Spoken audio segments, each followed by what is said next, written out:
Hey, everybody. Yes, it is going to be a fine night tonight and a fine day today. And welcome, everybody, to the Saturday brunch extravaganza. This is the Club with Lucas with your boy saying, hey, everybody. And welcome to the Club with Lucas. We are at a new hour and a new time in 2 hours to serve you all the good stuff in English as we do here for you and only as we doing what we do here in RCE 106.9 FM and Barcelona and our beautiful state of Catalonia. Hallelujah, praise the Lord. Welcome back. Gather around, children. Come on. Remember, you can catch us live on the R to the C to the E 106.9 FM all over Catalonia and rce.cat as well on your interwebs, Al Gore's interwebs. Want to give a mad shout out as well to our beautiful people at the sponsors of Tulip Art Contest. You have just a few days, folks, to get your submissions in for your artwork. And we're talking installations, paintings, sculptures, what have you. Remember, this is an award-winning contest with money involved and international press.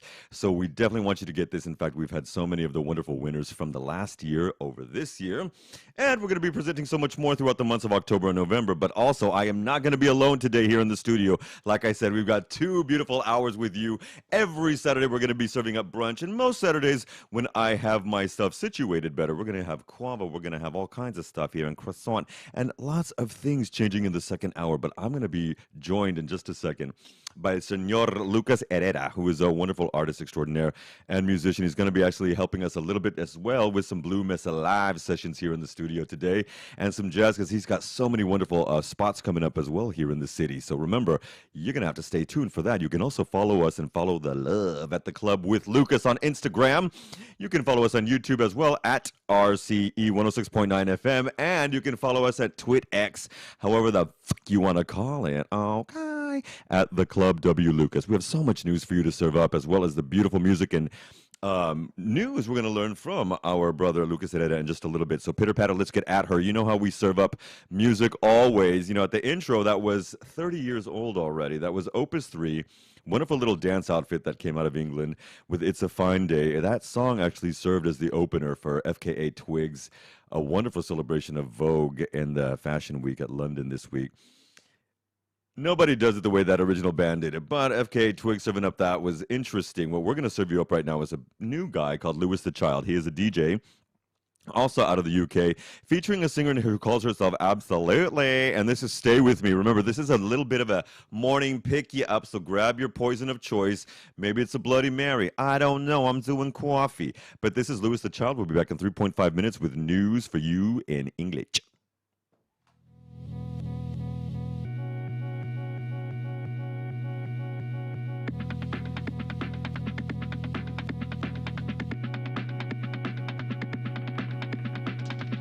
You coming soon?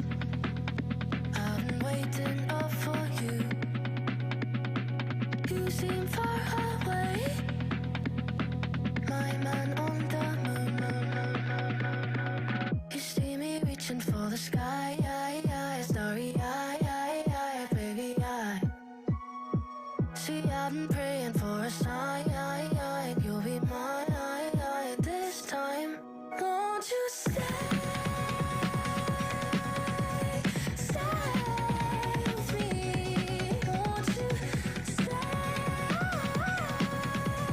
Stay with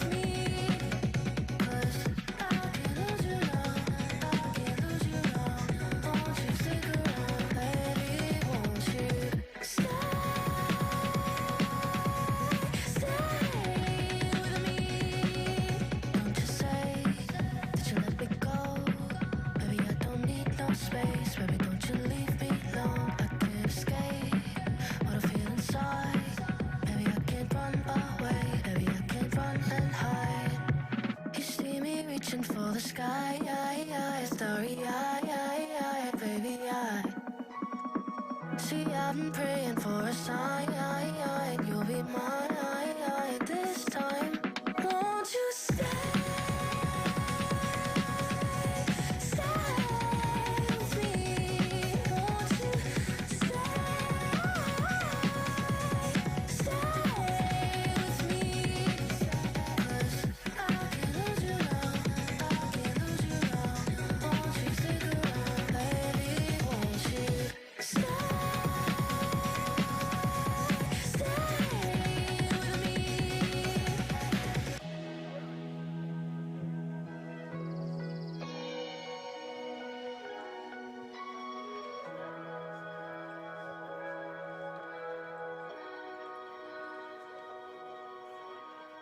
You see me reaching for the sky. See, I've been praying for a sign that maybe one day you'll be mine. This time, won't you stay?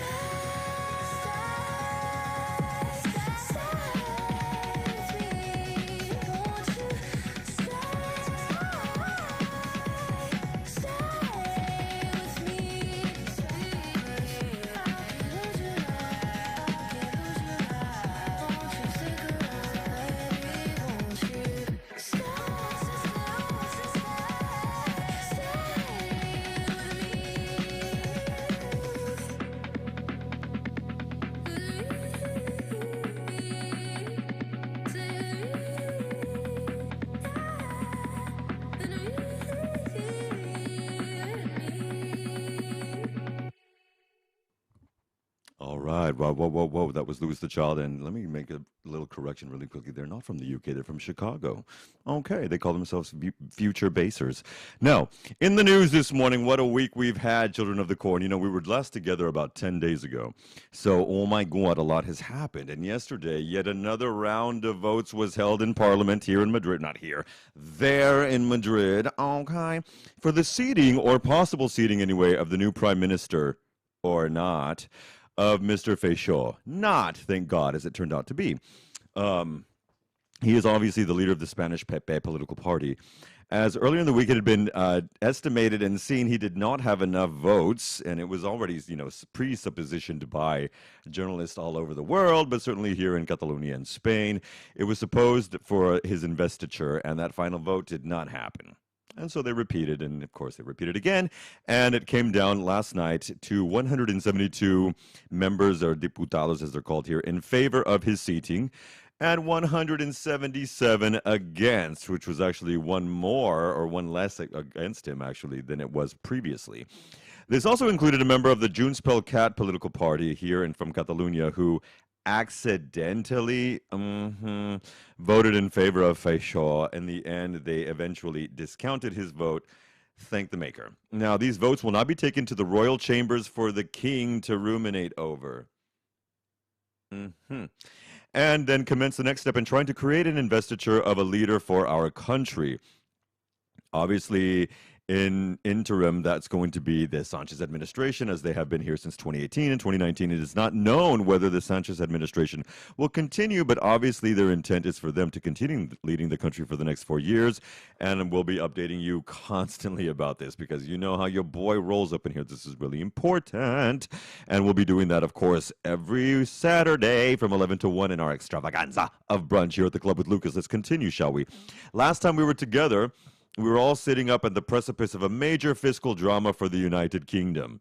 All right, let's talk about this over on the other side of the pond. Well, last week that came to a head when the city of Birmingham declared that they were, get this, £1 billion, okay, actually 950 billion pounds, which is over £1 million, which is over 1 billion euros in the red, okay, los números rojos.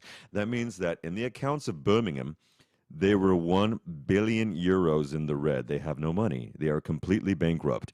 Now, that is the second most populated and therefore powerful city in all of England. Okay? Second most popular city in the UK. So let's do a guesstimation here. Imagine that Barcelona was 1 billion euros in the red and had no money. That's what's happening right now. Rishi Sunak's Tory party, of course, the Conservatives, have obviously declared that they're going to step in and help the flailing city, which they started doing this past week. But there might be an indication of a possibility that in many other parts of the country, Labor may slowly be working its way into regional power. Now, Labor over here would be the basic constituency of Socialisti Sumar together a little bit. A little bit. But that would be a comparison there. Now, we'll see if that leads to any future government control in out of London, but since we're talking about people of that ilk, let's move over to the other side of the world where in the United States, I want to believe that Donald Trump, that piece of is headed for prison. Speaking of that, this one term, twice impeached, quadruply indicted, okay, former president of the United States of America, has actually, as of yesterday or 2 days ago, lost his business licenses in New York City. Donald Trump nor his family are no longer able to do any business in New York City. And that's a good thing, man. Now, here's the thing. They've been found liable for this type of infractions of fiscal fraud by Attorney General of New York State, Letitia James. Snap, snap, who is seeking a minimum of $250 million. That's a minimum of a finance fee, like a multa that they've been put in for lying. It could be much more than that. The dissolution of his business efforts is in full throttle, and in general, New York City and New York State. In fact, this all goes to trial as of Monday. All of his children who have worked with him should be at the trial, as well as Don Jr., Eric Trump. I believe Ivanka Kushner is also going to be there, but she's been given a stay as well because she does not necessarily have to testify, I believe, as the civil trial starts, because she was given she was given an out by Letitia James, the Attorney General. I don't know if she's already spilled the beans on her father or whatever, but she's got other things down the pike in her future. So don't worry, they're going to get Ivanka eventually. Now, it is very probable that Donald Trump is going to take the fifth. Here, for my people in Spain and around the world who don't know what that means, taking the fifth means he says he doesn't have to declare anything. Now, in a federal trial or a criminal trial, that stands to reason. In a civil trial, the attorneys will let the jury know that anytime he says that he takes the fifth, this should be implicating him as doing something guilty. So this works against him in a civil trial, especially in a state like New York City. In a city like New York City, excuse me. Now, we also know as of yesterday that one of the defendants, 19 defendants charged with Trump in Georgia. Okay, let's get this right. He's got the New York thing, he's got the Capitolio thing, he's got the Florida thing, and now in Georgia. What happened in Georgia? Well, he tried to persuade the people and the powers of be of voters in Georgia and the election people that held the elections to switch the votes over and find about 12,000 more votes for him. Just find them. Find them for me because we want it. And a lot of people took measures. 19 of them have been indicted, but there were over 20 more who were not. But 19 of them have been indicted for trying to flip and claim the votes of the election for 2020 was not for Joe Biden. Now, this man was apparently, his name escapes me right now, and I don't know why I didn't write it. Something Scott. Now, this man runs bail bonds licensing. Let's talk about this. When you get thrown in jail, in the UK, I believe as well, but certainly in the United States and Canada, what you do is you have to look for a bail bondsman who is a person that helps you situate with the courts getting out of prison fast. You have to pay $10,000, $1,000, $500,000, whatever, to get out of prison fast, and thereby you can start the process for your court date. Well, this man who has declared and flipped on Trump in Georgia is a bail bondsman who makes millions a year doing this. And basically, he's flipping on Donald Trump to tell him and has declared himself guilty. So he will be serving some kind of sentencing, but he's also giving all of the information to the state, how this was a racketeering criminal organization that was trying to flip the states of a federally elected vote, and that is a federal offense. Could also be seen as treason, but we won't talk about that. Now, this precedes on October 23rd. I know I'm getting all up in the grill here, but we got some other shit to tell you, children. This precedes an October 23rd trial where two of the people of those 19 that I mentioned are going to have an early trial. There's crazy jackpot of a loon, Sidney Powell, who aided the ex-president in Georgia and around the country in attempting to defy this legal vote of Joe Biden, as well as a man named Kenneth Cheeseborough, who is also assisting in the who also assisted in the crime. Now, like I mentioned before, we've got all of the other things that are coming up, and over the months that come, specifically October through next May, we're going to be talking about all that. After the next song, something really effing incredible happened. They have found out who killed Tupac Shakur, and I've got a little bit of information to share with you before that. After this song, this is James Arthur, beautiful man out of the UK as well, and his latest single, Blindside. We'll be right back in 3 minutes, kids.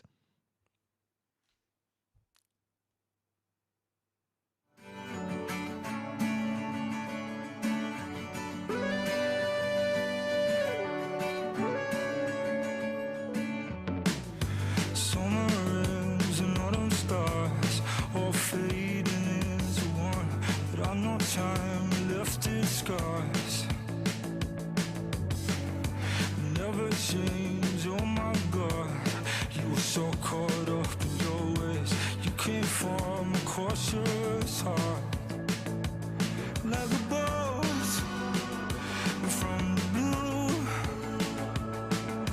No one ever hit me harder than you. 'Cause you called me up a blessing.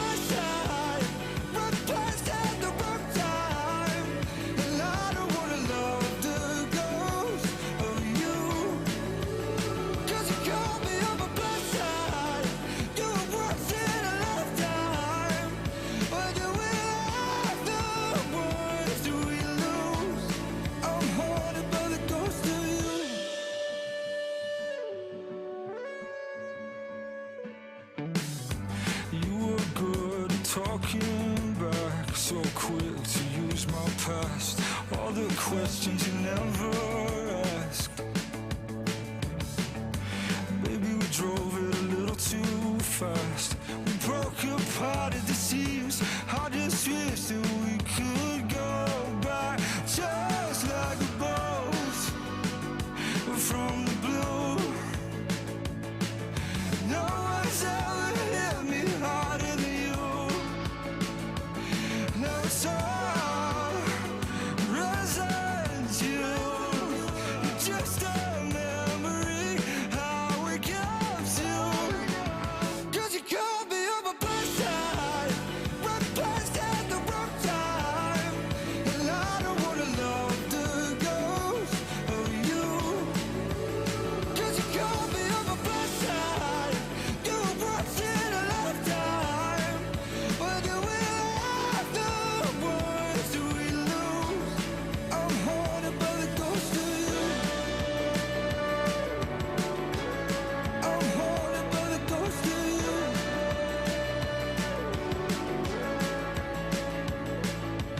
Every night I'm falling, every day. Every night I'm falling, every day. Every night I'm falling. 'Cause you called me up a blessing. Wrong place at the wrong time. And I don't wanna love the ghost of you. 'Cause you called me up a blessing. You were once in a lifetime. But do we have the ones do we lose? I'm haunted by the ghost of you. I'm haunted by the ghost of you.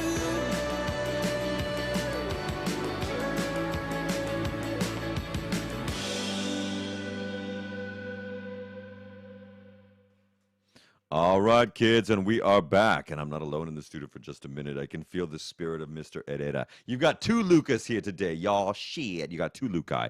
But I want to get to a little bit of news because last night, as we were all getting ready for dinner, something really interesting happened. And I want to throw this out there because I thought it was badass. In September 1996, I was still in high school.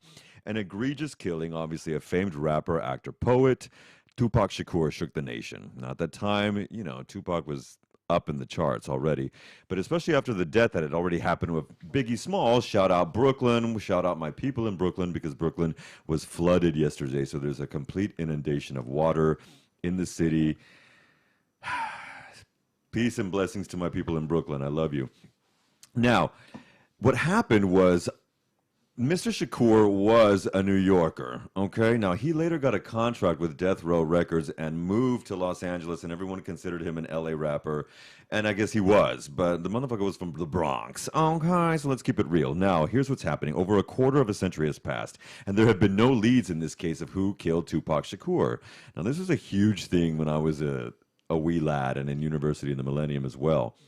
But yesterday, lordy, the Las Vegas Police Department walked into the world and let us know that there has been an indictment and an arrest of a man named Dwayne Davis. Now, well, folks, listen up.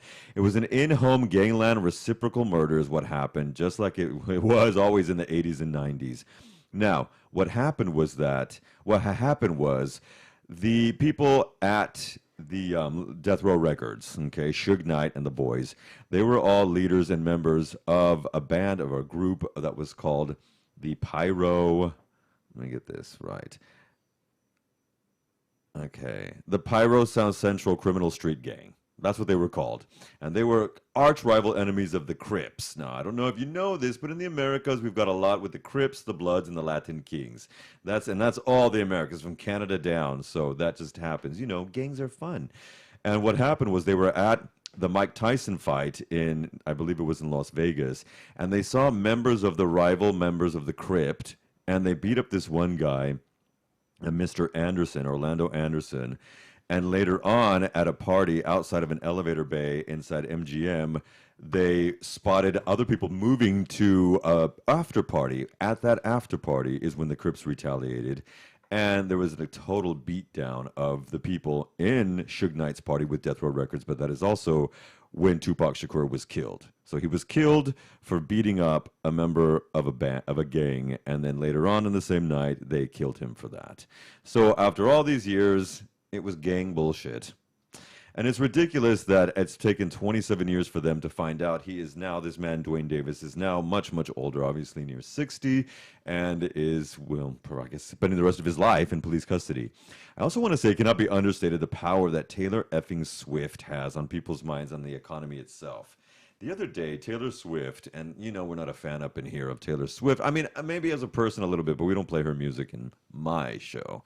But the other day, Taylor Swift made a social media response to people in her ilk, and she's got 250 million followers, okay? So this little girl knows what's going on. This walking giraffe knows what's going on.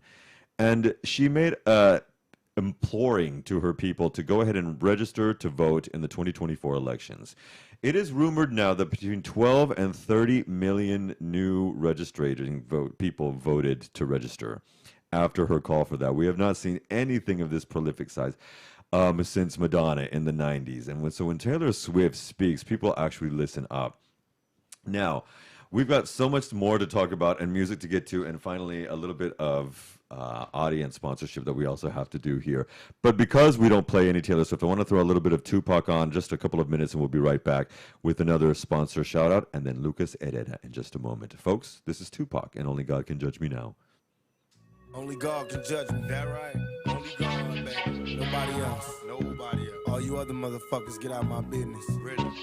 Perhaps I was blind to the facts. Stabbed in the back, I couldn't trust my own homies. Just a bunch of dirty facts. Will I succeed? Paranoid from the weed. And hocus pocus, try to focus, but I can't see. And in my mind, I'm a blind man doing time. Look to my future, cause my past is all behind me. Is it a crime to fight for what is mine? Everybody's dying. Tell me what's the use in trying? I've been trapped since birth. Cautious, cause I'm cursed. And fantasies of my family in the hearse. And they say it's the white man I should fear. But it's my own kind doing all the killing here. I can't lie, ain't no love for the other side. Jealousy inside, make them wish I died. Oh my Lord, tell me what I'm living for. Everybody's dropping, got me knocking on heaven's door. And all my memories of seeing brothers bleed. And everybody grieves, but still nobody sees. Recollect your thoughts, don't get caught up in the mix. Cause the media is full of dirty tricks.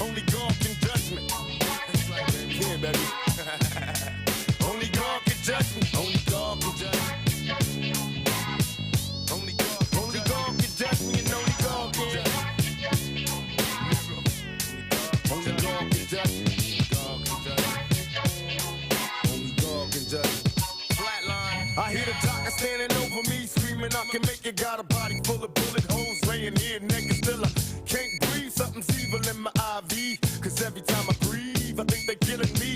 I'm having nightmares, homicidal fantasies. I wake up strangling, dangling my bed sheets. I call a nurse cause it hurts to reminisce. How did it come to this? I wish they didn't miss.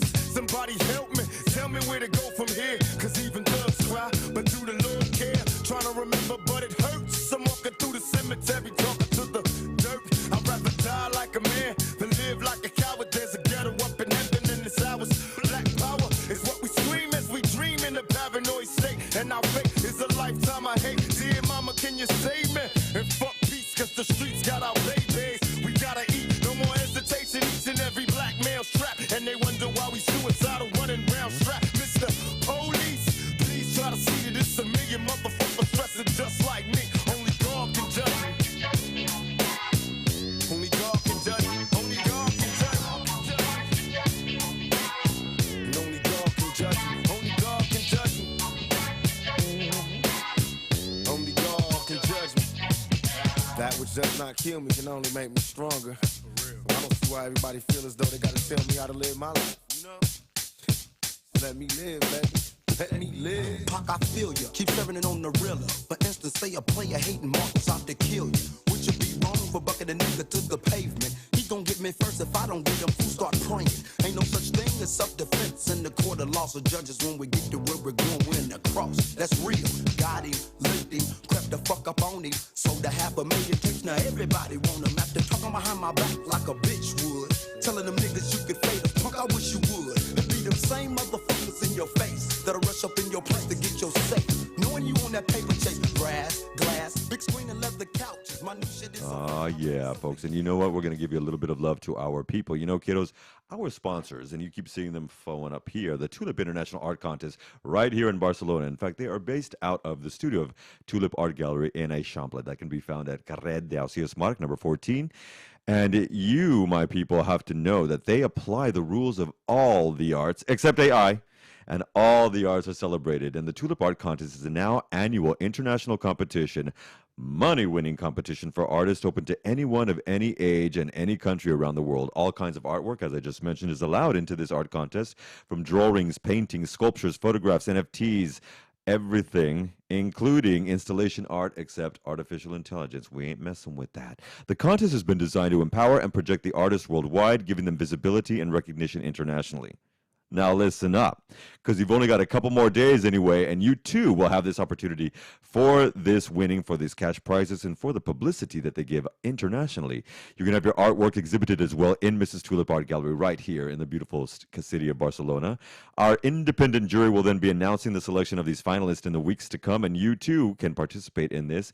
We will be having them all here as well, the winners, in the months to come. So you can go online and check out the Tulip Art Contest and start getting creative today, folks. Remember, you can always check out that information too at any of our social media website and at Mrs. Tulip Art Gallery.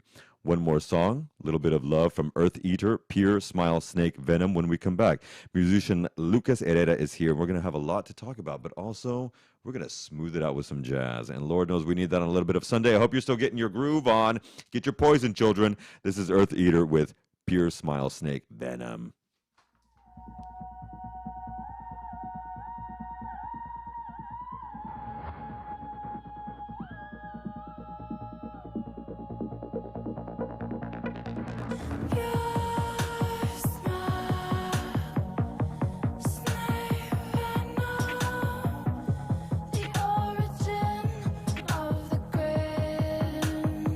It goes way back after the reptile.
to bite you. In spite of my venom welling up, pure smile to soothe us into the future. Tell me what you can do. I choose not to bite you. In spite of my venom welling up, your smile to soothe us into the future. Show me what you can do.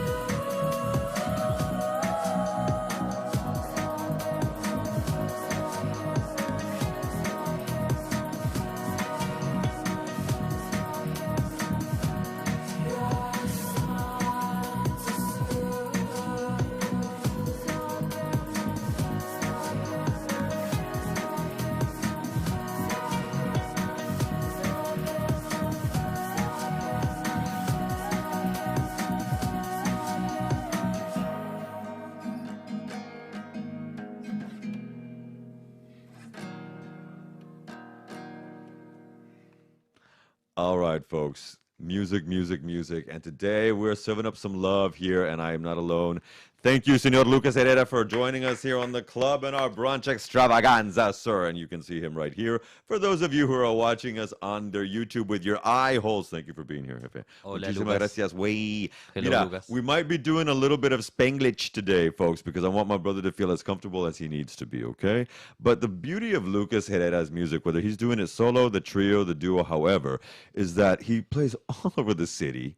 The brother's been here for 6 months, and he plays more than many people who have been here their whole lives. And so I want to get to this because, well, firstly, Jefe, where are you from? And what brought you originally to Well, Catalonia? Hello, good morning for Hey. everyone. It's good morning for It me. is a good morning. Still morning for a musician. Yes. Thank you, brother, for being here. Well, I'm from Buenos Aires, from Argentina. And as you say, I'm here since 6 months already. Almost, let me check. Almost 7, eh? Almost 7. Almost 7 months yeah. now.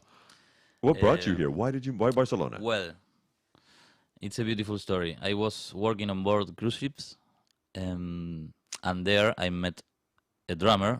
Now we are very close friends, Homero Tolosa. We was working there on board, cruising the seas. We was here also in Barcelona. In the first days, one of the first ports we made at that time, and he already knew that he will came here. It was part of his project. So I knew that I want to came to Europe to live, at least to have some adventures. So I say, okay, I will go with you. Let's go together, and everything gonna be easier for us. And that's the way that happened. Where is he from From Argentina also. as well? From So Buenos both of Aires. you. Okay. During But- the pandemic? All Um, of this was happening during the pandemic? No, this happened after. No, it was this cruise ship. We take it in October of 2022. Yeah. Okay. So as everything was ending now, the pandemic. Okay. Yes. And then you decided this. Now, I work a lot in, as you know, in journalism, but also a lot in history and education. And a lot has been happening in in the Americas in general. Mm-hmm.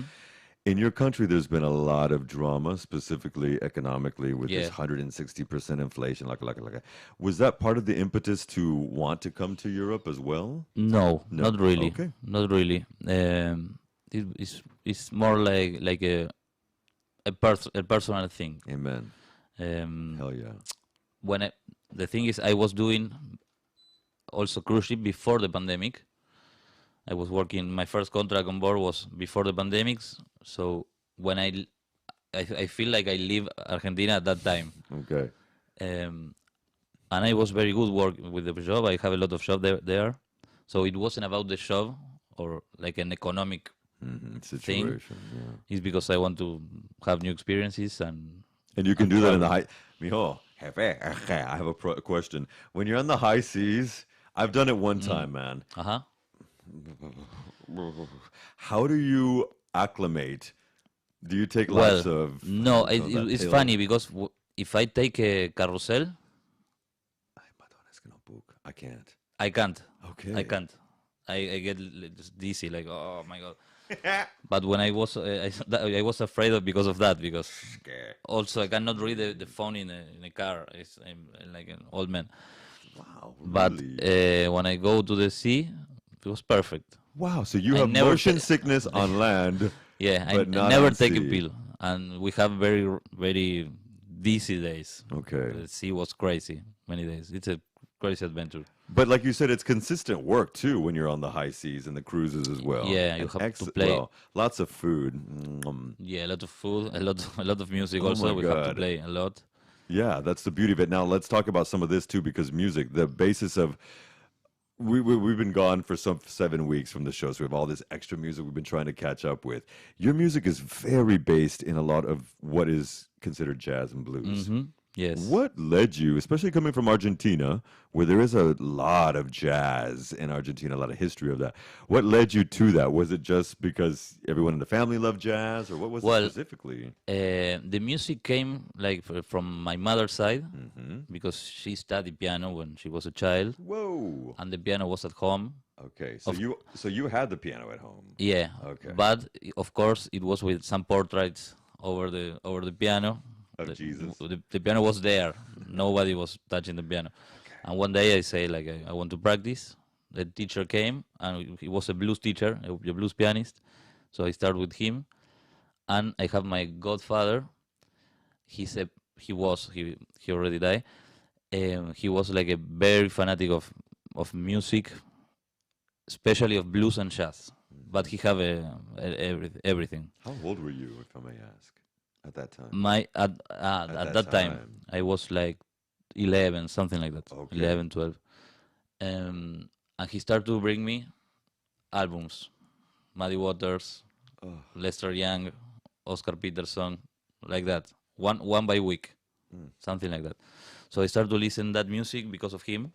Also start going to concerts in Buenos Aires. There are a lot of jazz concerts there. Yes, there are. The scene of jazz is very big.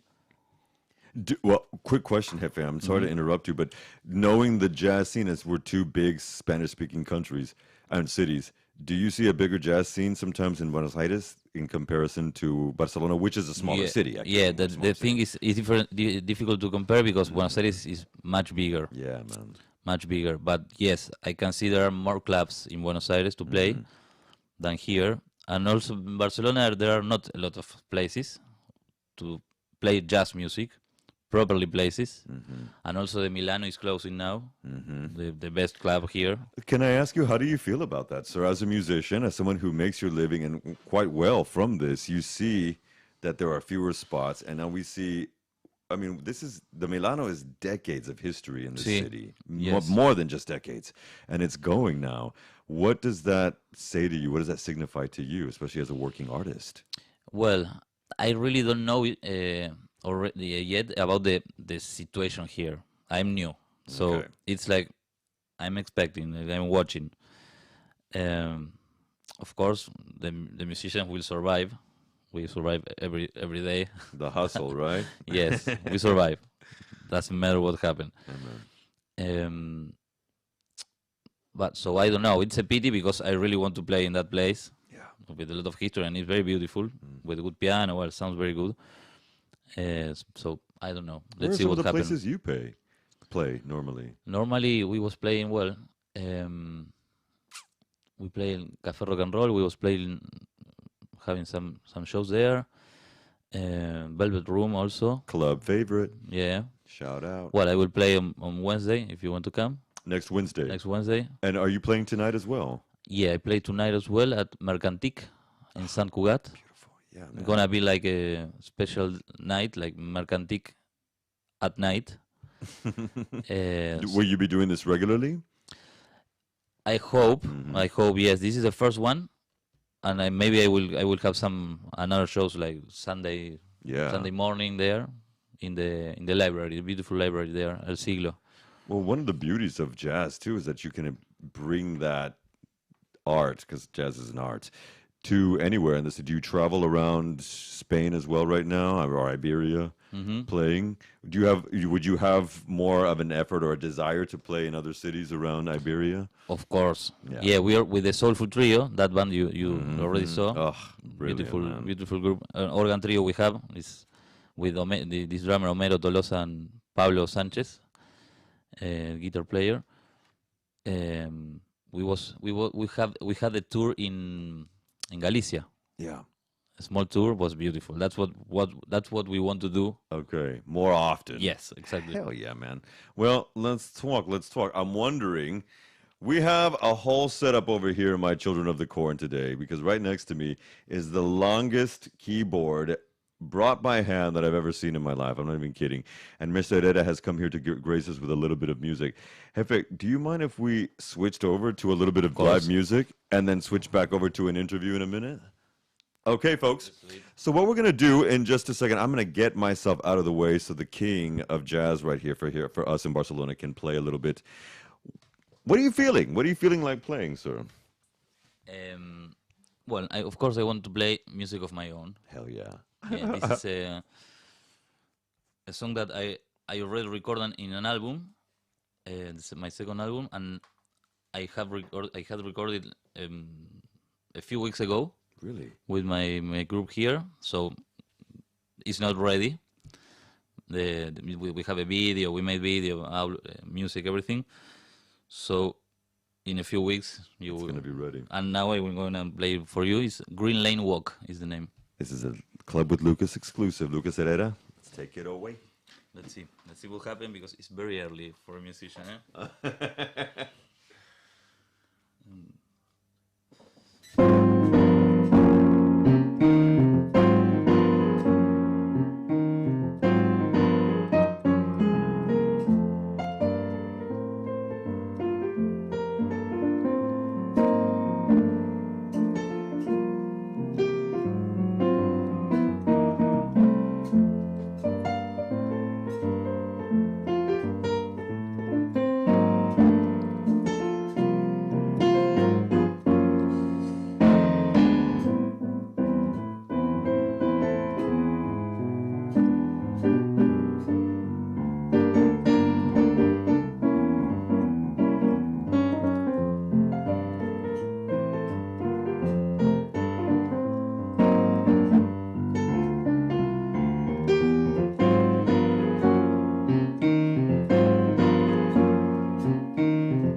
And that was Green. What was that again?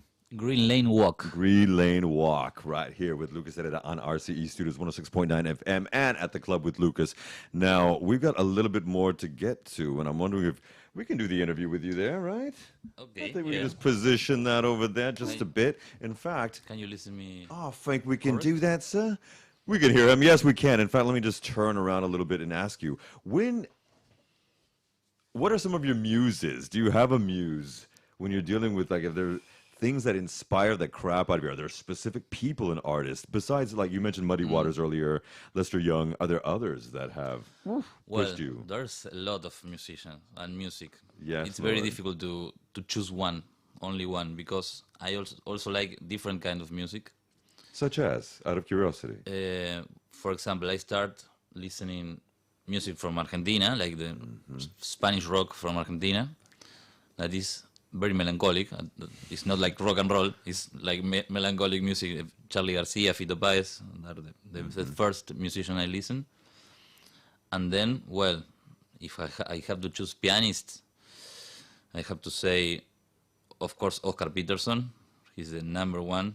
Really? Absolutely number Okay. one. Yeah. Also, Red Garland, I love him a lot. Another great musician, jazz musician. Not Thelonious. Thelonious, of course, and Yeah? his Okay. compositions, yes. All right. Yeah, his Out of style is amazing. curiosity. Yes. Well, There's too many to say. there are too much. They're amazing. That's the good thing. Can I ask you another question? Because Yeah. it's a next door neighbor, but what about Brazilian jazz and that sound that came out with some of the Gilberto family, Stan Getz and stuff like that? Well, it's beautiful music. Yes. Do you play any of that by chance?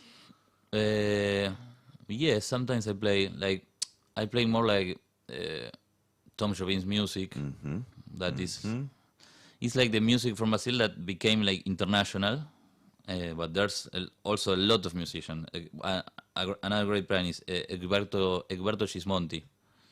Well, you have to Really? appoint that name. Okay. Can you Because- say that one more time, please? Gismonti is Gismonti. Egberto. I don't remember the first name properly. Okay. Egberto Gismonti. Well, he's Also from Brazil. from Brazil. Brilliant. He plays everything, guitar and piano. And his music is very special. He's very virtuoso, muy virtuoso. He's a virtuoso. We actually say Yes. the same thing. Okay, I don't think. Okay, I don't want to make fun of young people because we're all young. But there seems to be a smaller audience if you're under 20 of people who listen or even know what jazz is. If you're inspired because you have uncles or someone like me, my father is a huge jazz aficionado. My mother was a big bander. So I grew up with jazz every day. But most people do not. What is it? To me, jazz is an art form. Jazz and blues, all music can be, but there's a specific set of art that comes with jazz. How would you inspire a younger audience? What would you say to a younger audience to get a little more activated into jazz? Because all forms of music come from it, in my opinion. Well, So many What- forms. what can I say? Well, I think it's the most cool music Why do you say that? because it's cool and it's always modern. If you listen properly, if you get in the mood, you understand that it's still being very modern. In which way? I need to record this. I love that you said that. I love how you say that jazz is always cool and it Jazz stays is- modern. It's always modern, yes, and it's the cool, or the most cool music around the world for me. How would you explain that? It's very difficult because I'm learning, and I came from Buenos Aires. My music is tango, the tango, of course, tango and folklore. That's what I listen in the kitchen. Or Really? in morning when I put the mate, I put some tango, some music of that. Are you dancing as you do that? No, as Okay. a good musician, I am A bad a dancer. very bad dancer. Yeah, no, the dancing is not my strong, my strong side. Exactly. No, but well, about jazz. Well, I can say what I feel. No, I don't know too much. I'm still learning. Also, I understand for me it's a foreign music. It's not completely natural. So Why is it not natural? Because you've been doing it since you were a kid. yes, but at the end, it's Afro-American music from the United States, Yes. and we are far away. And there's some communication between the big capitals or the big cities, like New York or Buenos Aires. There are a lot of Connection. a lot of connections. Also, the people are crazy in both cities. That's a thing we are talking every day about that. Well, but there are many things of the history that maybe for someone who lived there, who born in Brooklyn, for example, is very common. It's in the street, and that things we don't have it in Buenos Aires. We have another ones that The tango. if you want to understand the tango, for me it's very easy. It's in the skin, in the blood. In the blood. It's there in the street. Yeah. And for us, musicians, we came from Argentina. Which I choose the jazz because it's the music that I really most. This is the music I like to play. It moves you the most, I would Yes. presume.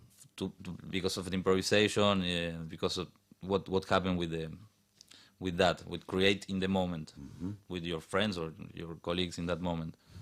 That's the thing that bring me to that music, and because it's very cool. It also attracts a lot of people. Yes, That kind of music attracts. yes. And also a good-looking musician from Argentina always attracts a lot of people. But at the same time, he's like, of course we do. But at the same time, it's also having that muse. Now, I mentioned earlier, 30 minutes ago when we started the interview, that, you know, as someone who's only been here for 6 months, you have really got yourself out there. You've got a gig tonight. You've got another one on Sunday. You've got another one next Wednesday. I mean, it's always going. Is there any type of advice that you would give to anybody who's just starting to put their foot out, that want to start playing live? Do you mean for someone who want to be a musician? Yeah, be a musician, but being a playing musician who wants to get out there, but they're nervous to start. I remember something happened when I was a kid, and I said to my mom after I was learning for a few years piano, I say, "Mom, I want to be a musician." And she say, I don't remember her face, but she was like, "Oh my God, okay, let's go in to see this pianist that I know him. Ricardo Nolé is the name, from Uruguay, amazing pianist, amazing." And we went to his concert, and after the show, she say, "Hey, Ricardo, can we speak together? My kid want to be a musician." How old are you at this time? Maybe 14, 15, something like Okay. that. And he watched to me, "You want to be a musician?" "Yeah." "Okay, this is a completely shit. The worst thing you will find is another musicians." That was his advice. And you are 14 years old. That was the first recommendation of a musician. This is a completely shit. Well, in part, maybe he was talking about his experience, of course, but sometimes the musicians are very difficult. But I'm lucky in my experience, I always find very nice people. This is one of the next questions, actually, man. So it's perfect you said that. What is one of the cliches that people say, you know, about musicians that is true and one that is not true? Well, I believe all the cliches are true and fake at the same time. Que carnal. Like, what do you mean? Like, you know, beautiful people that like to, because of your music. Well, for example, I remember a conversation I have on board. I told you I was working with a girl from Thailand, and she say, "You don't work, you play." Because in English it's very nice the word with that playing. It's not in Spanish. It's tocar, like I'm touching, but in English it's playing. That's beautiful. And I say, no, because you don't know all the. I've been playing the piano since 20 years. I studied 5 hours a day, every day, and I already make. I have no idea how many times I play for free. And you see, now you're watching only this. That I go to the piano and play 4 sets in a day, and you work 12 hours. That's what you say. Blah blah blah. But I was like, okay. A few days later, I go to her and say, You're right. We play. We have a lot of fun. And a lot of work. He was not behind. drunk at the time, children. He was No. not drunk. Of course not. Well, I want to also give a lineup of some of the places that you're going to be playing over in the next month. Well, yeah, next next month, but days. certainly the next few Yeah. days. But would you please give us one more song, sir, if you can? Of course. Oh my God, folks! Here we course. go, children. Remember, Blue Mesa Live Sessions with Lucas Herrera. Please. And this is gonna be De la Tarde y del Alba. It's also music from my own. Let's see what happened. Always with advice that it's very early. You have to know that. Yes, exactly. Well, let's see.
Lucas Herrera music, man. Good folks.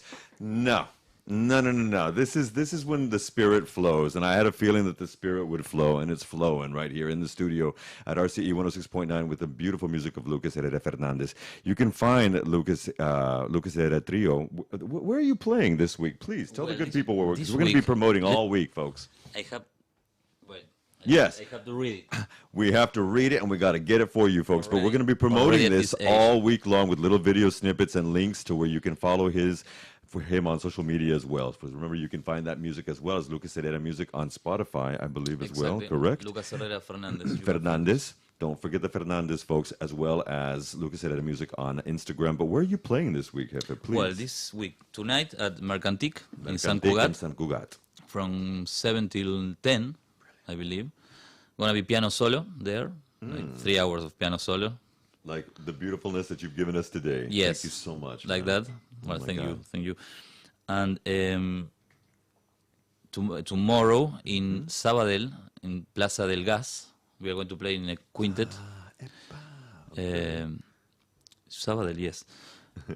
Swing with swing combo, so gonna be super fun. On Wednesday, next Wednesday, I will be in Velvet Room. I'm going to do my best to be there, folks. So join us at Yeah. the club at the Velvet Room with Sir Yo Day, please. Yes, it's gonna be yeah. very nice. It's always very nice to play there. What time is that at, Jefe? It's at 8:30. At I 8:30. start at 8:30 till 9, till 10. Till 10? Right on.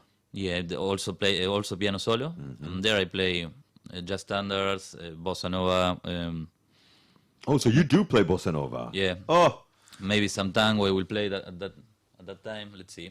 okay. So It's I'm going to what- make a, please. It's what I play. What I feel there. Okay, Amen. let's see. That's the beauty of it. And some very good show that you can make the appointment is Friday 13 Okay. in Ocaña Beautiful. with the Soulful Trio. It's a nice group that we make here in Barcelona. Yes, they are. And sometimes play at Cafe Rock and Roll. Right? I believe. Is no- that where I saw you the Yeah, first time? yeah, yeah, in the Okay, Cafe that's Rock where and the first Roll. time I saw Yeah, you was at exactly. Cafe Rock and Roll with the trio. Yeah. Folks, this is a trio you don't want to miss. So remember, on the 13th, which is the night time, correct? Friday Yes, night? exactly. Ocaña, they're going to be rocking Plaza del... Es La Reina, ¿no? Plaza Real. Real, perdóname, Plaza La Real, Reina, sí, sí, Real. sí. They're going to be rocking Plaza Real, so get your tickets now. You're going to have to go online for that. At Ocaña también, right? Ocaña. As well as will you have links on your website as well? Or any of your Yes. social media as well? So you Yeah. can find the links as well on Instagram, folks. In Instagram is everything now. It's like the portfolio, the musician portfolio. It's funny and yet interesting. All right, folks, we're gonna be wrapping up, and we're gonna be wrapping this section up. But Lucas Senor Herrera, can you play us maybe like 1 minute of something as we close up in here? Okay. Folks, remember, we're going to be sending all of this information as well through Facebook, through YouTube, through Instagram, and through Twitter as well, TwitX, whatever you want to call it, this week as well with links to all that. Remember, you can also get those tickets to the concert in Ocaña. And remember, you can catch our boy and hopefully me too with Sir Yo Day at the Velvet Room next Wednesday. Here's another 60 seconds of something lovely, and we'll be right back. Sí.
Oh, folks, again, you can get those beautiful dulcet sounds of this weekend in San Cugat tonight and tomorrow on Sabadell, as well as Wednesday at the Velvet Room BCN in Les Corts, and then again on Friday the 13th.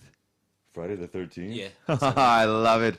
Friday the 13th at Ocaña Rock in Plaza Real. Lucas Herrera, thank you so much, Senor Fernandez. Thank you, Lucas. Oh, my God. We're going to be hearing Pleasure. more of us. It's been a pleasure. We're going to have him back. And, folks, we're going to wrap up just this first hour, which segued past the hour, because we're going to be right back with a new segment and part of a launching podcast called Guys Don't Do That with one of my queens here, Lady Elsa Jasmine Nightingale, and our mascot for the day is going to be joining us in just a second. Lucas Herrera, thank you so much. We've got a little bit of new music. Depeche Mode just released a new single. This is their latest, My Favorite Stranger. We'll be right back in about 4 or 5 minutes, kids.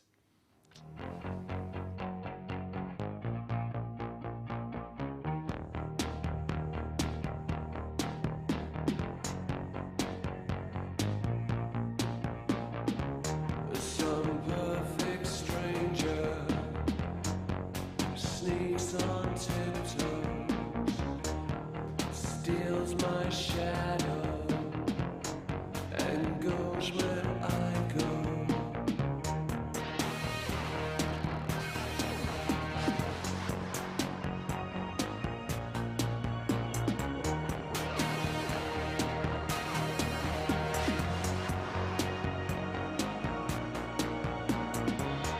My favorite stranger stands in my mirror, puts words in my mouth, all broken, bitter.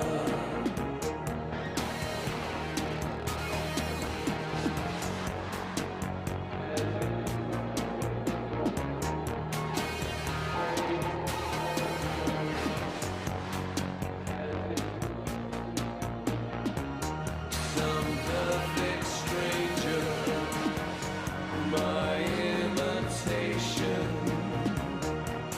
drops my name in my conversations.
Some perfect stranger speaks when I speak, walks in my footsteps, and talks in my sleep. My favorite stranger stands where I stand, leaves crime in my wake, and blood on my hands.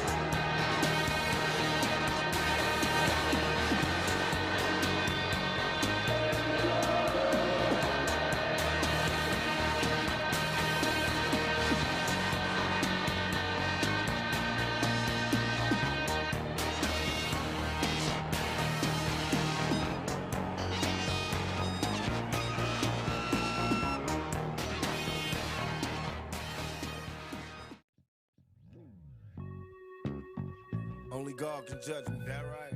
Only God, baby. Nobody else. Nobody else. All you other motherfuckers, get out my business. Really? Perhaps I was blind to the facts. Stabbed in the back, I couldn't trust my own homies. Just a bunch of dirty facts. Will I succeed? Paranoid from the weed. And hocus pocus, try to focus, but I can't see.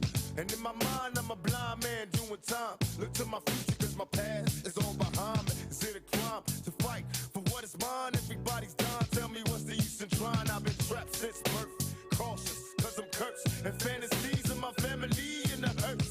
And they say it's the white man I should fear, but it's my own kind doing all the killing here. I can't lie, ain't no love for the other side. Jealousy inside, make them wish I died. Oh my Lord, tell me what I'm living for. Everybody's dropping, got me knocking on heaven's door. And all my memories of seeing brothers bleed, and everybody agrees, but still nobody sees. Recollect your thoughts, don't get caught up in the mix, cause the media is full of dirty tricks. Only God can judge me. Yeah, baby. Only God can judge me. Only God can judge me. Only God can judge me, and only God can judge me. Only God can judge me. God can judge me. Only God can judge me. Flatline. I hear the doctor standing over me, screaming I can make it. Got a body full of bullet holes, laying here naked. Still I can't breathe. Something's evil in my IV. Cause every time I breathe, I think they're killing me.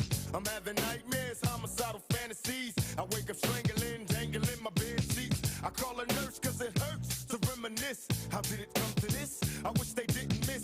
Somebody help me, tell me where to go from here. Cause even thugs cry, but do the Lord care? Trying to remember, but it hurts. I'm walking through the cemetery, talking to the dirt.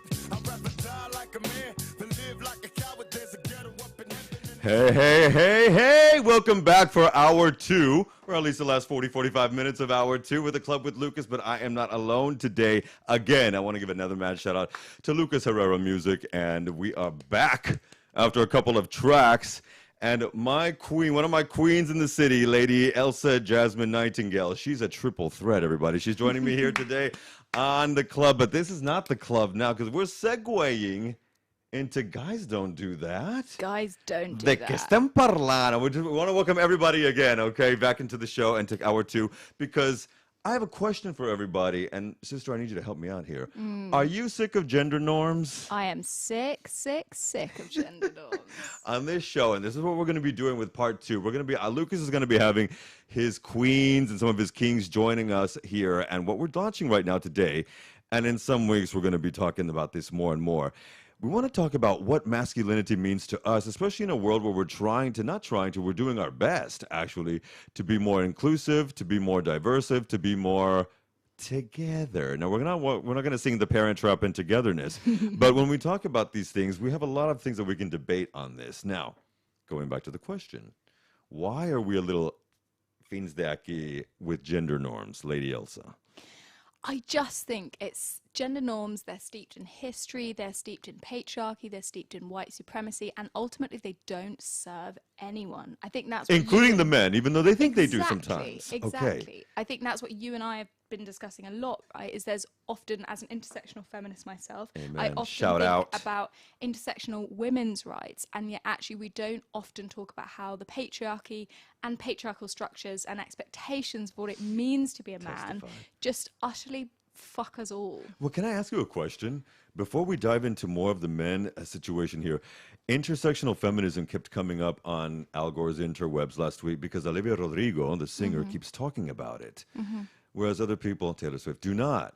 What is intersectional feminism before we move into the talk about the boys? I think it's really important that our audience know this. I absolutely love the question. So ultimately, feminism is just looking for equity among all genders, right? And when we say all genders, you and I are really passionate about the fact that we are definitely including gender non-binary individuals, trans individuals. It's an all-encompassing term of what we mean by gender. However, as we are seeking equity and equality, intersectionalism ultimately recognizes that it is not a monolith of equality, right? Inequality affects every unserved group, whether that's racially, whether that's economically, whether that's in terms of ableism or being disabled, whatever context you're looking at, including LGBTQIA plus rights, ageism, whatever you're looking at. Ultimately, as we aim to achieve gender equality, intersectionalism recognizes that we cannot ignore, for example, misogynoir, which is the sexism and racism combined towards women of color. Misogynoir. Do you know, I've not heard that before. Okay. And this is one of the things that, I mean, I've encountered this with some of my university sessions, especially, or some of my Cambridge sessions, where we have or even in the gay community, as I am a member of the LGBTQ community, where there has been people that, well, I don't date Latinos. Well, I don't date black folks, Asians. And this stuff happens. Do people really say that? Yes, they do. And it's more rampant than I would care to admit, especially in New York City, folks. Let's be real. And LA. You know we're guilty, people. Wow. I'm not. But it has been said. And so this is not something that just affected the women's movement. It affects the LGBTQ community. It affects a lot the non-binary and trans, as you've mentioned. But going back to what we're here today, and guys don't do that at least once a month, if not much more often as this show takes off with the podcast.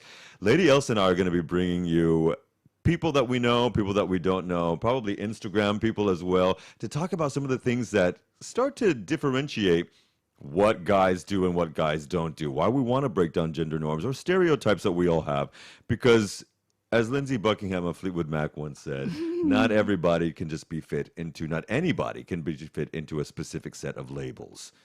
But let's talk about some of these things, because one of the things that we talked about this weekend or this week while we were preparing this was also understanding specific topics, like, for example, stay-at-home dads. Yeah. Or paternity leave. We've got some research, and my queen's going to be doing a lot of this for us as well today. In fact, you've got a lot of sometimes daunting, if not scary. Let me move this out of the way. Folks, we had to play Tupac again because I threw this in the middle of this on the table. But, you know, things that might surprise some of us. Exactly. Last night I was saying it makes me righteously indignant, but I'm going to control myself. But, for example, what is some of the stuff that you found out, my love? Specifically talking about this, please. Exactly. So, as you were saying, I think this week you and I are just utterly fascinated by fatherhood, stay-at-home dads, the perception of stay-at-home dads, and ultimately paternity leave, right? Because I work in the corporate sector and I often talk about maternity leave. We talked about the United States. It's one of the only countries with a high GDP or GNI that does not have nationally mandated maternity leave. Speaking Yes, specifically of the U.S. of the US. Yes, there's federally, but not nationally. And if you imagine that's the world we're in terms of maternity leave, what impact is that having on children if their fathers are not legally able to take a standard and a decent amount of time out of their work in order to bond with their children? There is a plethora of studies that show the positive impact that we shouldn't be surprised to know when a father is actively involved in the raising of his child. But one fact that just blew my mind and I'd love to talk about is that statistically speaking, in the EU, not in the US, only 1 in every 100 men take more than 6 months to stop work and care for their child. Now, in one camp you might be saying, okay, fair enough. At the moment, statistically speaking, households are dual income. It's now very typical for both parents to go out and work. This is 1% of men, though. 1% of men, exactly. However, when you look at legally mandated or legally allowed for maternity leave in countries like Denmark, yes, there are some moves to provide equity for men to be able to also enjoy that, but it is nowhere where it should be, in short. So what do you think? 1%? I think, well, personally, you said the 1%. But if we look at the statistic for women, I believe that we found that it was over a third, about a third of women Exactly. take that time off. 1 in 3. 1 in 3. So when we're looking between, let's say push it to 30, nearly 35% of women in the workforce doing that, and only 1% of men, there's a massive discrepancy between that. And one of the things I've noticed in some of my Cambridge sessions with batch and uni, high school, college, uni students, is that a lot of boys feel rather sometimes defensive about this situation where they're being put into a position of, well, I'm not doing this. I didn't do these things. But we do see, just by what you're saying, the disparity of that. There's another one about from the Pew Research Center that you sent over the other day, where half of American moms, now this is of course U.S. American moms, but the Americas, but half of U.S. American mothers feel that they do, or half of Americans, feel that mothers do a better job at caring for babies. Okay, so 50% versus 8% for fathers. I'm sorry, I shouldn't laugh. Yeah. But what the hell?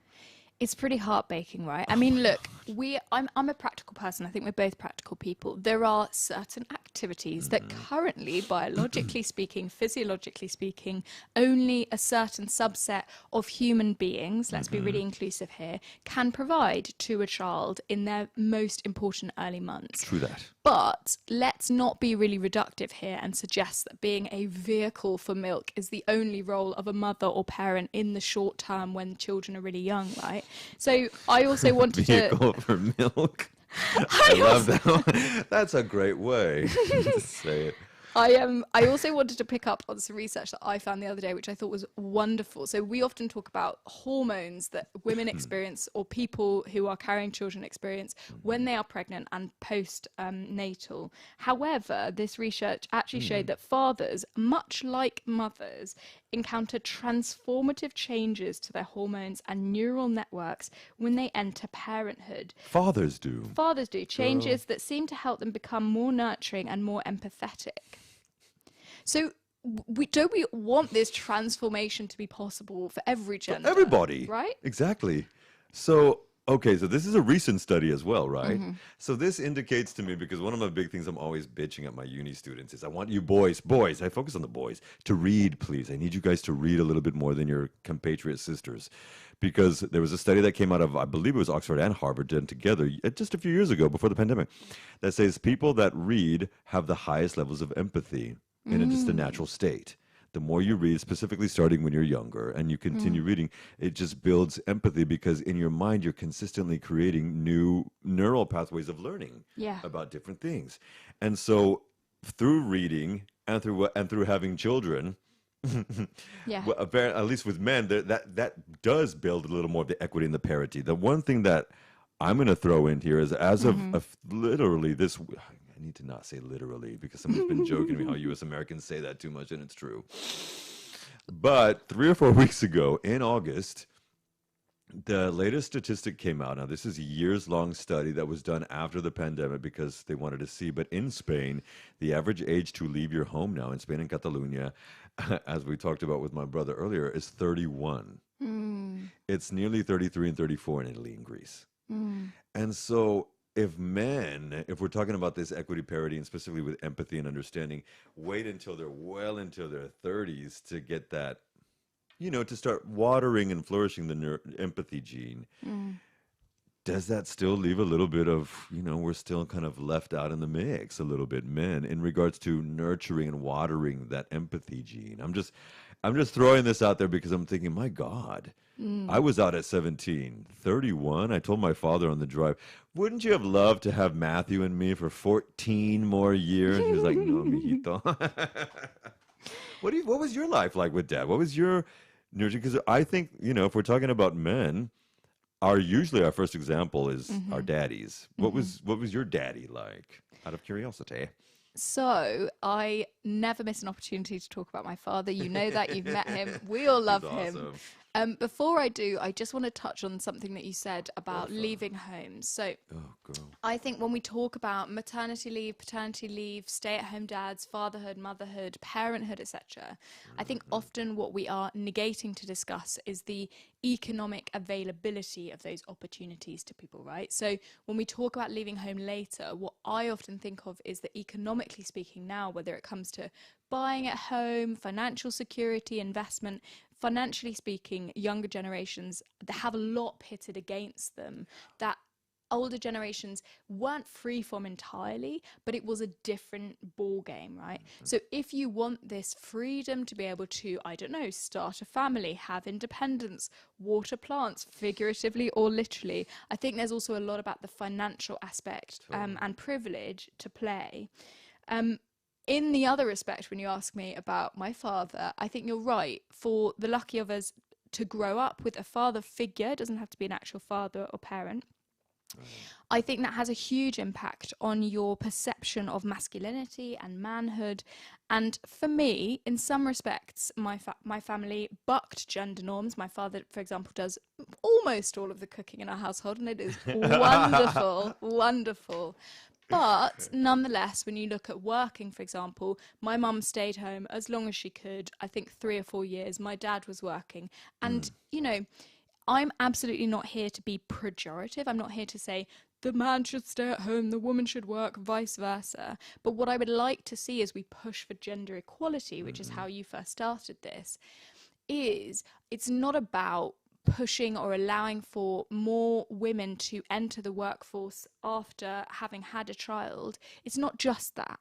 It's also allowing for the freedom of parents overall, but also fathers, to be able to enjoy that time with their child, because I think that that will equal the playing field in a way we don't often talk about.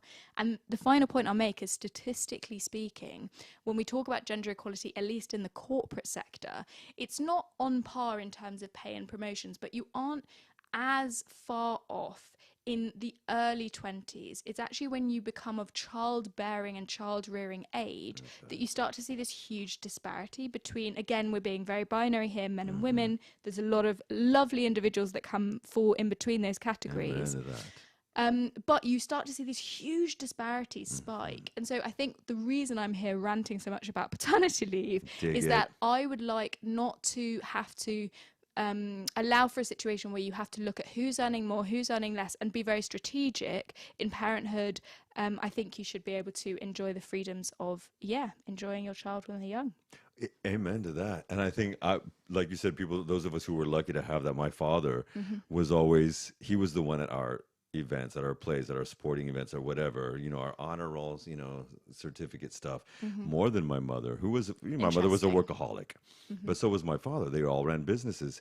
But he was the one that drove us to school, made sure we were awake, did you do your homework, brought us back from school. It was always dad. So that identity, and he was always the younger dad in the mix, because my mom was almost 8 years his junior. So he was always, 5 to 10 years younger than all the other dads, and better looking. Still is. Lucky him. And that was one of the things that I noticed. And when you talk about the work disparity, or the work, that issue in general, it's interesting because I remember that there were statistics when I was in my history and sociology classes back at the beginning of the millennium, just 20 years ago, that said that there would not be an equal percentage of workers in the workforce of females until near 2050. And just before the pandemic, women caught up to the 50-50 level in the United States, 30 years before the original prediction. Now, that same year, and this is what happened because of the pandemic, in December of 2020 to January of 2021, every single job that was lost in the United States of America, December of 2020 to January 2021, was a female job. 100% of all the jobs that were lost that month of the holidays were females. Not one male that was reported lost a job in the United States of America. We're talking scores of thousands. Yes, it's the first time that's ever happened, the only time it's ever happened. Every job that was lost was by a female. Not one man lost a job. It's the weirdest thing that had ever happened. Exactly. And it brought the statistic exorbitantly lower again. Between 2021 and to now, it's gone back up to we're at the parity of 50-50, which again is still 40, 30, 25 years before they expected it to happen. But that one statistic for me alone was basically, we're in a pandemic, women get back to the house. And so that again throws off the balance. One of the things you wrote earlier was that men who request family leave are viewed as weaker and lacking in certainty in certain issues, putting them at greater risk of being penalized or let go in times of downsizing. So then that throws off men specifically, but then that comes down from the higher ups, right? The CEOs, the owners, the directors, whatever. 9 times out of 10, what is the sex of those CEOs, directors, and supervisors? And so that means then, do we have to start changing, and how do we start changing the mentalities of mindsets? I find it very difficult, no? I don't know. What do you think? I'm not going to poo-poo. No poo-pooing. Because we can all do this, but God bless America. What do you think? Well, I think the studies that you cited are fascinating, right? I think that kind of data is fascinating. I also wanted to flag that men, I think this is the same study, men who take absence to care for family, and care for family here, we can also be inclusive here and talk about the fact that it may be caring for a relative. It might not be an infant child. There are many ways to be a parental figure, even if that may not be your own child. But men who take absence to care for family receive more negative performance ratings than women who opt out for similar reasons. So I think something that I want to flag here is, you know, we introduced at the beginning of this segment what this segment is called Men Don't Do That. And I think it's really about the perception of manhood and masculinity and what that really means. I mean, in my life, for example, my brother, he is one of the most hands-on and amazing fathers I have ever seen. I've ever seen in the household with his wife. The way they divvy up tasks and prevent mental load from bearing only on one of them is just incredible. But nonetheless, when we're at parties and their children were young and he would, I don't know, take the child for a walk or change a nappy, you could just see he was lauded with praise, like, best dad ever. And he's like, well, no, changing a nappy is the bare minimum, the bare minimum. So I think what I want to say here is that we've got this juxtaposition whereby in one respect, we can have fathers who are now being far more engaged. Statistically speaking, men do not have less of a desire than women, and again, all the genders that fall between them, to be engaged. There is no study that suggests men are worse parents or that they don't want to be engaged. In fact, there's studies that show the opposite.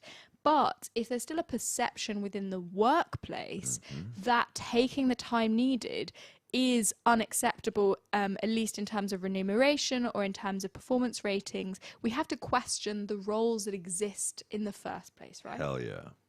Exactly. And that's one of the things, you know, when we think about earlier at the beginning of the segment, you said at the beginning of the show,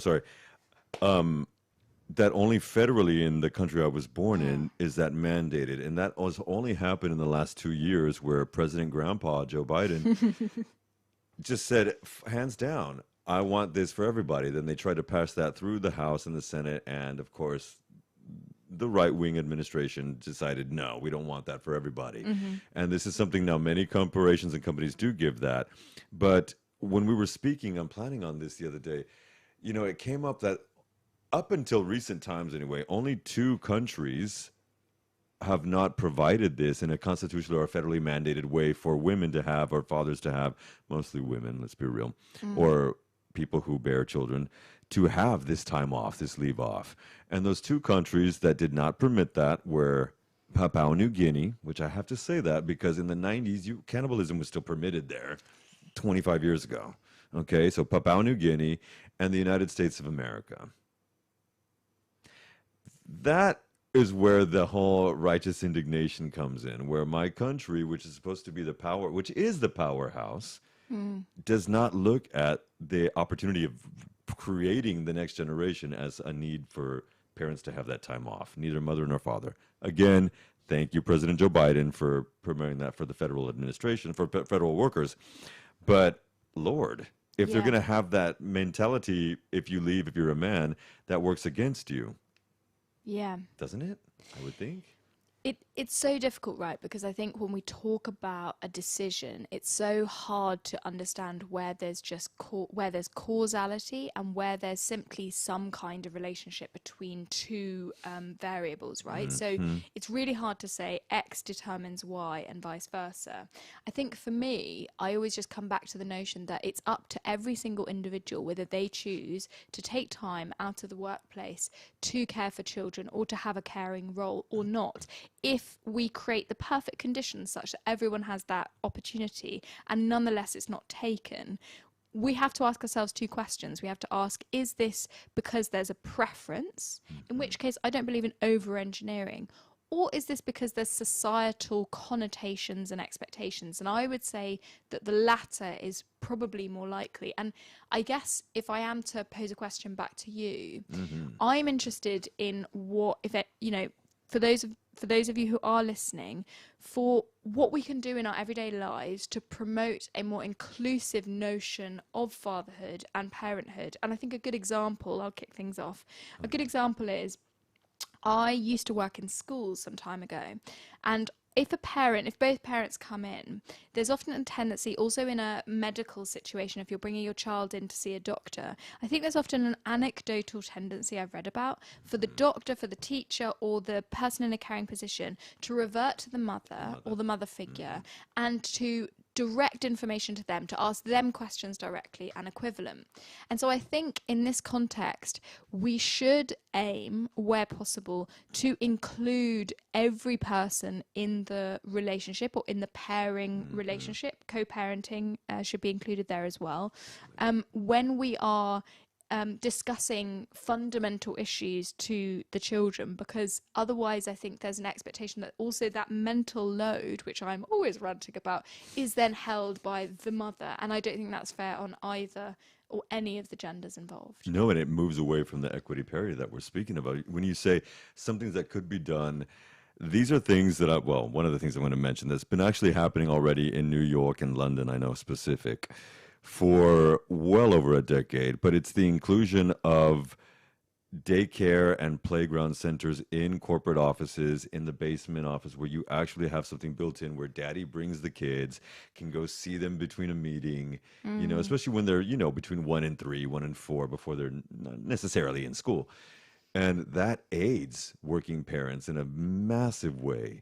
One of the things that was sort of, depending, states' rights in my country, but that was passed was all of these provisions for childcare. Childcare is one of the most expensive things and usually runs families in the U.S. I believe it estimated is over $1,500 a month. Yeah. I mean, that's more than what people make on a monthly salary here. Yes. So if you're having to pay that, then that's why often mothers and or fathers stay at home, because that's my paycheck. Yes. And one of the statistics you threw out was that the Census Bureau, and probably my country, but others, defines a stay-at-home parent as simply one who is out of the labor force to care for home and family.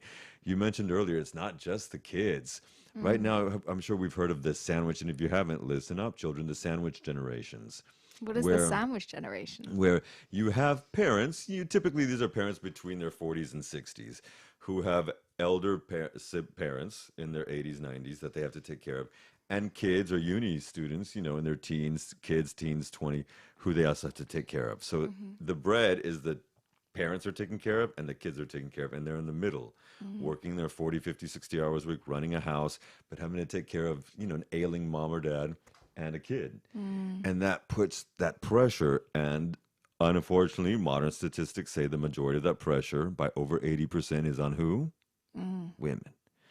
And so I think when there's evidence that, like he's put here, male caregivers are less equipped for the role than female ones, I believe that means, do we have to change what has been expected?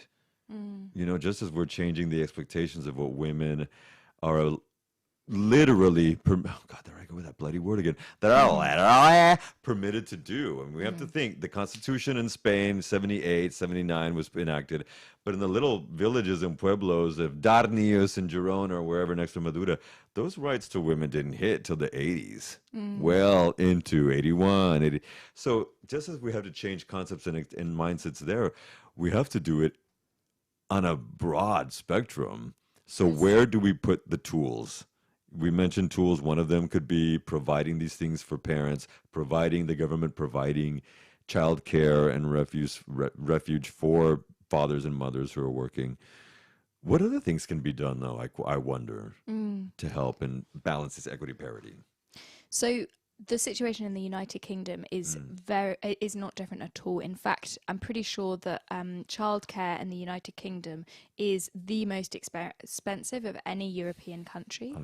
And I would like to flag here Pregnant Then Screwed and a lot of other great organisations who are working to create equity, not just for mothers, but also for fathers. Excellent name, Pregnant Then Screwed. Pregnant Then Screwed. And what they're talking about is the discrimination that takes place for... in this case, they focus more on motherhood. They call it the motherhood penalty. But I think that what we have explored in this segment is around fatherhood. And if there's a motherhood penalty, what fatherhood penalty also exists? It may be more subtle. It may be not as sexy to talk about. It may not be as covered in data at the moment in terms of studies. But I think it's a topic worth exploring, because if we are to create an equitable landscape and create these sort of legislative incentives, we have to start there. So I guess the points that I'm trying to make are, in terms of childcare, you raise an absolutely incredible point, because if you look at the majority of households, whether that's in the the EU, the UK, the US, or elsewhere, if they are working jobs that do not provide at least adequate holiday pay and at a minimum maternity leave, let alone paternity leave, that doesn't really create the financial incentives to upend the status quo, right? Exactly. So if I am to give a few conclusions to the question, what could upend the status quo, and I think you've mentioned a load of these, it would be creating far more affordable childcare. It would be the provision of paternity leave in a way that encourages these individuals to take it. In, you know, looking at some of the research that we've explored, there is also, in some countries, the opportunity for paternity leave exists, but it isn't taken. And I think that's where it's going to take this longer shift of norms, expectations, and values, particularly about the impact that it can have on your career. If you're an ambitious individual, I focus a lot on the impact it can have on women, and when they are of childbearing age, of which I am, what that can do to you when you are interviewing, etc. But I just don't want to leave out the male perspective, if there is such a binary thing, to this, because I think there's huge benefits to having both masculine, feminine, and everything in between energy when Right. you're a child. Exactly. And that I mean, not to quote Lady Hillary, but I'm going to do it. Hillary Clinton wrote a wonderful book that I highly recommend called It Takes a Village. And it really does. And now that I work in education, I can't deal with little ones, but with, you know, high school or uni kids and post grads that need to move out of mom and dad's house. But I'm just saying, there is that necessity If to they do can. that if they can and when they can. But don't be afraid to live with roommates. It's okay. Find 3 or 4 friends. You know, you can do it. Someone always has a dead grandma. Now, I'm sorry, but it's true. Jesus loves everyone. I just love this because you mentioned pregnant then screwed, girl. And so I did a dee. And the second thing that came up is talking about paternity leave. And right here it says, new research is uncovering that economic and health benefits are consistently boosted with paternity leave. So I just want to throw this. These are brand new statistics, too, from this website. Countries with more than 6 weeks of paid paternity leave have a 4% smaller gender wage gap and 3.7, so 4% smaller labor force participation gap. So it reduces by nearly 5%, okay, with smaller wage gap and labor force. Next one, closing gender employment gaps in all UK authorities would thereby increase economic output by 23 billion pounds or nearly 30 billion euros when you're talking of European countries. Only 18% of Brits think that 2 weeks paternity leave or less is enough. Okay, so less than 1 in 5. And they can go, no, I'm just kidding. And 1 in 5, 22%, dads and partners that are eligible for paternity leave, they don't take it. And it goes right back to what you said 30 minutes ago, because they're going to be looked at differently if they do that. But all of these things, according to the Center for Progressive Policy, and pregnant then screwed, and women in data, are reporting to us that no, you are not left in the lurch when this paternity it raises the economic parity. But the other thing that I want to say is, because this came up in a uni class, I've learned so much patience. Oh my God, guys. And one of the things that came up was, why would you not want your female counterpart, your wife, your sister, whatever, to not be making as much or more money than you? Because you're going to be bringing double into the family, into the home. That's the whole point. And then it came down to one of my genius of a guy, Paul, shout out, I love you, man. He said, because a guy's insecurity is often based on how much money's in my account. If my wife's making more money than I am, or my girlfriend, am I less than? No, firstly, you're not. All right? You're not. But secondly, how do we start then convincing men to be more secure about themselves? You know, a secure man is not going to be flipping out about, oh, this one's trans or this one's gay or she's making more money or whatever, because they're secure in themselves. So how do we make men more secure? I think that's a really tough question, but I think what I would start exploring with is this topic that we came into on the outset. What is masculinity? And I think it's really, we just need to also be kind to ourselves, historically speaking. It's really not that long ago that the 1950s, you know, nuclear family was purported not just in, popular culture, in adverts, in television, in, a whole plethora of different contexts. If you're receiving messages from birth that your role is being the provider, and historically speaking, you would have gone out and hunted a boar or killed a lion and dragged it back to the den. Although that is kind of hot, I'm just saying. It's really kinda hot. We were talking about how Yeah. hot that was the other day. But nonetheless, we go from that really, caveman mentality of a certain element of protectionism, and we then move that into a more capitalist context. And I think here we haven't uttered the potentially dirty term that is capitalism here, but I think we've touched on a lot of the themes, right? Where if we move that really outdated mentality of what it means to be a man into a modern context, there are certain status symbols that we associate more with masculinity. And I don't like to say it because it's not that I don't think a woman can drive a Ferrari, but if we think about the midlife crisis, what comes to mind? It's like a red sports car, a dude driving along. So I guess my point is, Straight up. I want to reimagine and explore what masculinity should mean and what it can mean, because there's so many inspiring people that I think have inspired us to have this conversation and hopefully have others about what, in this context of what we've been discussing, fatherhood means, but really overall, what does masculinity mean? Because if we decouple the notion that masculinity was about dragging boars into caves and is now about earning loads of money, establishing dominance, playing this vital role in a capitalist context, whatever weird connotations you want to bring up, and actually question if maybe the term masculinity should be avoided altogether. I'm very willing to explore where actually new terminology should be employed in order to be as inclusive as possible. But either way, I look forward to exploring men, non-gender conforming individuals, women and others who are essentially bucking the trend and the norms associated with what it means to be a man. Amen. And that right there is just a commencement of the definition of masculinity in its many varied forms. I used to say in business sessions, this came up, and I want to know what you think. I feel like femininity in any one of its aspects always exists, with or without a man existing there. But masculinity, or at least the attribution of or showing of it, I feel does not truly tend to exist unless the feminine aspect is there to see it. Interesting. Where a man by himself is just, whatever, talking like doing his thing by himself. But when he's with his group, especially when they're, teens to 25, hey, chata, and like that when he's with a group. So when there's other men to see it, then he's being a man because the femininity. So I almost feel like without that woman being there, that masculinity is just within themselves, and then they have to try to show that masculinity when a woman's there. But by themselves, they're not going to say that usually. And there's this, I'm not saying that's what it is. I'm just saying that the expression of masculinity mostly seems to come up when there's a femininity and there's other guys to impress. Interesting. And it's pathetic, because to me that's just another just demonstration of insecurity. But I don't want to, we're not dodging guys, we're not saying anything bad. I'm just saying I've noticed that as a man, over the years, over my 39 years. I'm 74, guys. I'm 74. But going on 21. Hell yeah. And that's what guys don't do that. And we're going to be bringing you at least once a month. We're starting this off. But we're going to be exploring these topics because I believe that we're living in a world where the equity and parity is going to be happening. We do live in a country, in Catalonia right now, the graduation rate is 56 female, 44 male. In my country, the United States of America, where I was born, it's 60 female, 40 male.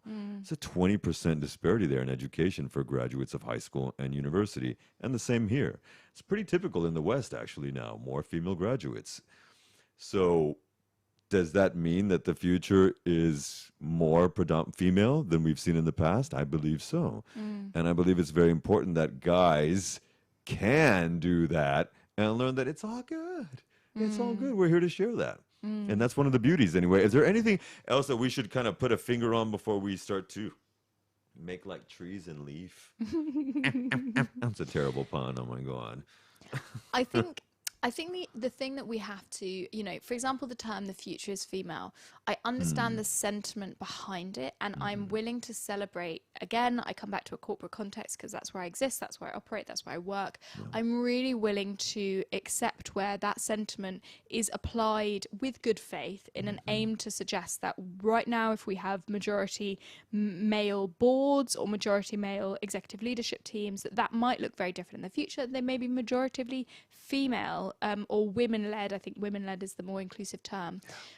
However, what I worry about with phrases like that is that it can be potentially off-putting and almost harnessed by men's rights activists, the Andrew Tates of the world and others, who essentially will take a quote out of context and ultimately use it and weaponize it. So what I'd like to do here, and we are seeing, and I would like to flag that probably as my final point, that while we're seeing some progress on gender equality, whether that's in the corporate sector, in the political sector or others, you will always have, for every 2 steps forward, 1 step back. And I think we are seeing, you know, like we were a few years ago with the resurgence of populist parties within the European Union, we are seeing a resurgence of a type of misogyny that is really very targeted, very specific, and now very different because it's operating on an online playing field in a way that it wasn't. So I think my message here, and our goal with Men Don't Do That, is to try and, you know, for all the acid, try and find the alkaline to neutralize that and say, okay, how can we celebrate masculinity? Because masculinity can mean whatever we want it to. How can we celebrate whether it's you were talking about a group that you knew that were living as a throuple, or whether we can talk about male ballet dancers, or whatever you want, male stay-at-home dads, whatever stereotype you want to employ. How can we inject joy into redefining what it means to be a man? And that is what this first intro edition of Men or Guys Don't Do That. Which one do we want? Guys don't do that. Maybe in the future we'll do a Gay Guys Don't Do That type of issue. But this was our first intro. Lady Jasmine Nightingale, thank you so much for making this happen. Thank you. And we're going to be bringing this to you at least once a month, folks. So you're going to see much more of this queen sitting next to me. And folks, next week we're going to give a mad shout out. And thank you, Senor Eduardo, for being here, my new tech brother. And another mad shout out to Lucas Herrera. Remember this, folks.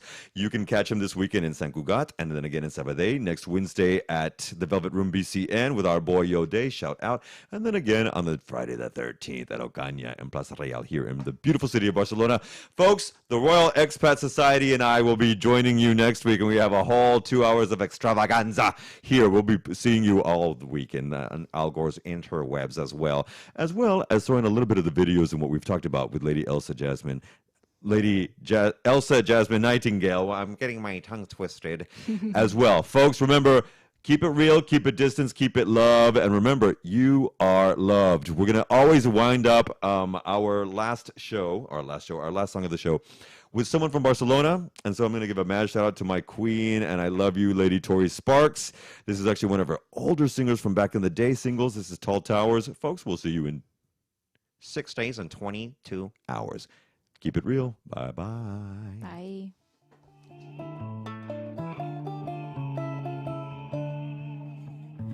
Girls look forward to their tall towers,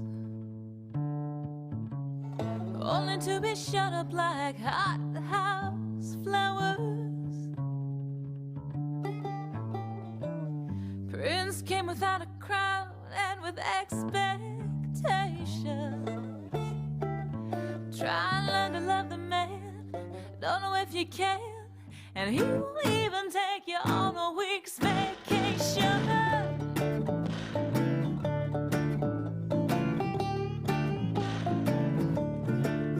Well, that's the truth, though it's hard to accept it. The prince had a gun and she knew where he kept it. Where he kept it. Also, life dragged on like a blues song, dirty and long. She never had the heart to go and stay gone. Love can leave you with a fever. her. Like money can leave you cold. 10 years down the line, she come home to find he got himself a new princess to hold.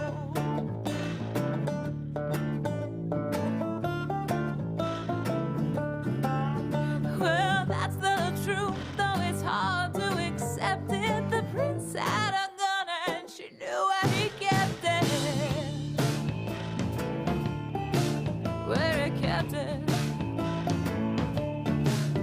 So the princess, she called her mama. You know the queen, she's seen her share of trauma. She ridden in the front lines, and she gave this advice. You took the ring, signed on the line, but that don't mean you got to play nice. Oh, don't play nice. Well, that's the truth, though it's hard to accept it. The prince had a gun and she knew where he kept it. Oh, where he kept it. Oh.